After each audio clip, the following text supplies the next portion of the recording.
मज़ेदार सी अरबी बन रही है। तो आज की जो रेसिपीज़ आप लोगों के साथ शेयर करूँगी, पकाऊँगी, कुकिंग करूँगी, मैं यहाँ पर इस्तेमाल करूँगी स्टील लाइन की, ठीक है। तो चलते हैं, यहाँ पर सबसे पहले हम इसको फ्राई करेंगे, सही है। ये देखिए, ऑयल ले लेते हैं, हस्बे ज़रूरत आपने ऑयल लेना है, इसको फ्राई कर लेंगे। जब तक ये फ्राई होगी इतनी देर में हम क्या करेंगे, प्याज टमाटर को कट कर लेते हैं। थोड़ा सा कॉर्नफ्लोर डाला इसको, अच्छा थोड़ा मैं इसको स्लो फ्लेम पे करूँगी ताकि ये अंदर तक पक जाए, गल जाए। क्या होगा, ये साथ साथ में गलेगी, साथ साथ में ये यहाँ पर फ्राई भी होगी। प्याज की कटिंग करते हैं, टमाटर की कटिंग करते हैं, ब्रेक पे जाते हैं, वापस आएंगे तो आगे आपको पे मैंने रख दिया फ्राई होने के लिए ताकि वो बहुत अच्छे से फ्राई हो जाए, सही है। यहाँ पर हम डालेंगे ऑयल जो मसाले के लिए, ठीक है, और सही है। यहाँ पर मैं आपको एक नज़र दिखा देती हूँ। ये जो अरबी मैंने हल्की आग पे, मैंने कहा था एक तो क्या होगा ये फ्राई होगी, दूसरा क्या होगा कि ये इसका कलर भी आ जाएगा और गल भी जाएगी। तो यहाँ पर अक्सर ये होता है कि जब अरबी का सालन बना रहे होते हैं और कभी भी तो लेस छोड़ देता है, फ्राई करके डालेंगे लेस भी नहीं छोड़ेगी और इसका जायका बड़े मज़े का होता है। तो यहाँ पर मैंने इसका, ठीक है। अच्छा जी, यहाँ पर हम डालेंगे प्याज। प्याज मैंने कटिंग करके रख ली है इस तरह से, ठीक है। ये प्याज डालते हैं, प्याज को अच्छी तरह से हमने ब्राउन करना है। अच्छा, उसके बाद ये टमाटर है, टमाटरों को मैंने कट करके रख दिया है इसलिए कि इसको टमाटर भी डालेंगे। मैं पीस के नहीं डाल रही हूँ, मुझे इसको थोड़ा सा मसाला ऐसा तैयार करना है तो पीस के नहीं डाल रही हूँ। अरबी का हमेशा यही होता है कि हर कोई बड़ा चिढ़ता है काटने पे। मेरी ख़ुद की भी यही होता है कि मुझे भी ये होता है कि ज़ाहिर है इसके काटने से हमारे हाथों में ख़ारिश होना शुरू हो जाती है। तो तरीका इसका बड़ा आसान है। आप क्या करा करें, हाथों पे सरसों का तेल लगा लें, थोड़ा सा सरसों का तेल में नमक डाल के, ठीक है, हल्का सा नमक डाल के अपने हाथों पे अच्छी तरह से लगा के फिर आप छीन लें। अगर आपके पास ग्लव्स है तो और अच्छी बात है, ग्लव्स पहन के कर लें, ठीक है। तो इस वक्त मेरे साथ जवेरिया, उनसे बात करते हैं। अस्सलाम वालेकुम जवेरिया।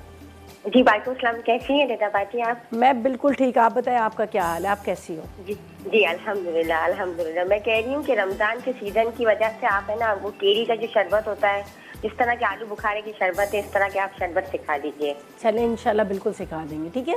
तो आप किस हफ्ते सिखाएंगी? सॉरी, आप रमज़ान में सिखाएंगी या रमज़ान से नहीं? पहले? बस अब स्टार्ट होनी शुरू हो गई है, रेसिपीज बीच बीच में आ रही है रमज़ान की। अच्छा अच्छा, सही है, ठीक है ठीक है। और आज का सवाल है? सवाल नहीं है आज का। अच्छा सही है, बस आप ज़रूर सिखा दीजिएगा इंशाल्लाह। चलें, बिल्कुल, बहुत अच्छी आपने बात की। अच्छा, मुख्तलिफ तरह के शरबत होने चाहिए, पुदीने का, इन सब चीज़ें की। हाँ, जी, ये प्योर शरबत होते हैं ना जो रमज़ान में फ़ायदेमंद। हाँ, फ़ायदे होते हैं। वो बॉटल्स वाले हम इस्तेमाल करते हैं, सही कह रहे हैं। बॉटल्स वाले वो पता है ना केमिकल डाला होता है, इसको प्रिजर्व करने के लिए इसमें डाला जाता है। बहुत अच्छा, ठीक है, चलिए, थैंक यू जी, थैंक यू सो मच। अल्लाह हाफ़िज़। अल्लाह हाफ़िज़। अच्छा जी, यहाँ पर मैंने प्याज रख दिया है, ठीक है, प्याज रख दिया है ब्राउन करने के लिए। ये मेरे पास टमाटर है, टमाटर के अंदर ही मैं डाल देती हूँ यहाँ पर अदरक लहसुन, ठीक है। आप चाहें तो पैन में भी डायरेक्ट डाल सकते हैं। इसके बाद इसमें जाएगा यहाँ पर लाल मिर्च पाउडर, ठीक है। लाल मिर्च पाउडर के साथ यहाँ पर 2 चाय का चम्मच पिसा हुआ धनिया चला जाएगा। 1 चाय का चम्मच हम इसमें डाल देंगे ज़ीरा का। इसके बाद इसमें जाएगी यहाँ पर हल्दी पाउडर, ठीक है। नमक की क्वांटिटी थोड़ी सी कम डालूँगी इसलिए कि नमक जो है मैंने पहले भी डाला है वहाँ पर, तो बस थोड़ा सा कम है। बस अब इसको थोड़ा सा मसाले को तैयार करेंगे। हल्का सा आपने इसमें पानी भी डाल देना है, पानी के साथ आप इसको मसाले को भूनिएगा ताकि बहुत अच्छे से भून जाए, लेकिन अभी नहीं, थोड़ा सा प्याज को। अच्छा, प्याज को बहुत ज़्यादा ब्राउन नहीं करेंगे वरना क्या होगा कि वो अरबी का जो रंग है ना वो काला पड़ जाएगा। तो मैं नहीं चाह रही कि अरबी का रंग जो है काला पड़े, हल्का सा येलो येलो होता है वो ज़्यादा अच्छा लगता है। अगर आप बहुत प्याज को ब्राउन करते हैं तो वो क्या होता है कि फिर काला पड़ जाता है, ठीक है। यहाँ पर साथ साथ में मैं अरबी को भी देख लेती हूँ जिसको मैंने हल्की आग पे रखा फ्राई करने के लिए। मैं चाह रही हूँ कि बहुत अच्छे से फ्राई हो, बहुत अच्छे से गल भी जाए और इसका टेस्ट भी अच्छा है, ठीक है। ये लीजिए कैसी ज़बरदस्त किस्म की फ्राई हो रही है, बिल्कुल स्लो फ्लेम पे, और साथ साथ में गल रही भी है, बहुत मज़े की लगती है। अगर आप वैसे कुछ नहीं भी खाना चाह रहे हैं तो अरबी को फ्राई करें, फ्राई करके थोड़ा सा इमली का पल्प ले लें, हरी मिर्चें, हरा धनिया करके छोटा छोटा इसको चॉप करके खाएं, ये भी बड़े मज़े की, एक तरह से इसकी चाट बन जाती है, ये बहुत अच्छी लगती है। चलो, इसको मैंने देखे स्लो फ्लेम पे। अच्छा, इसी रेसिपी को आप आलू के साथ भी फॉलो कर सकते हैं, इसी तरह से आप आलू भी बना सकते हैं, ठीक है। अच्छा, ये देखिए अभी थोड़ा सा लाइट सा इसका कलर आया। अब इसके अंदर जाएगी ये टमाटर, ठीक है, टमाटर और तमाम मसाले।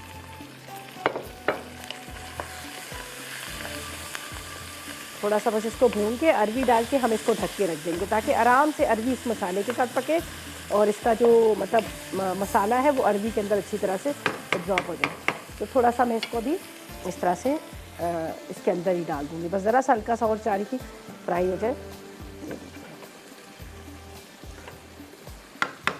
ये देखें, ये अभी इसका मसाला जो है ये इसको आपने इस तरह से चम्मच चलाना है, थोड़ा सा इस तरह से मैश करते जाइएगा तो बहुत ज़बरदस्त सा हो जाएगा। प्याज भी और टमाटर भी जो है थोड़ा इस ग्रेवी टाइप का होगा, ये हल्की सी ग्रेवी, बहुत ज़्यादा नहीं, वो लंबा शोरवानी के प्याज वगैरह तैर रहे हो। थोड़ा सा इसमें डालेंगे हम पानी ताकि पानी से ये मसाले जो है हमारे गल जाए, ठीक है। फिर हम सेकंड रेसिपी की तरफ चलेंगे। आसान सी साथ में एक चटनी बनानी है, कोई इतनी ज़्यादा मुश्किल रेसिपी नहीं है। अच्छा, इसको थोड़ा देर में रखती हूँ ताकि थोड़ा सा इसका ये जो है यहाँ पर मसाला जो है वो गले।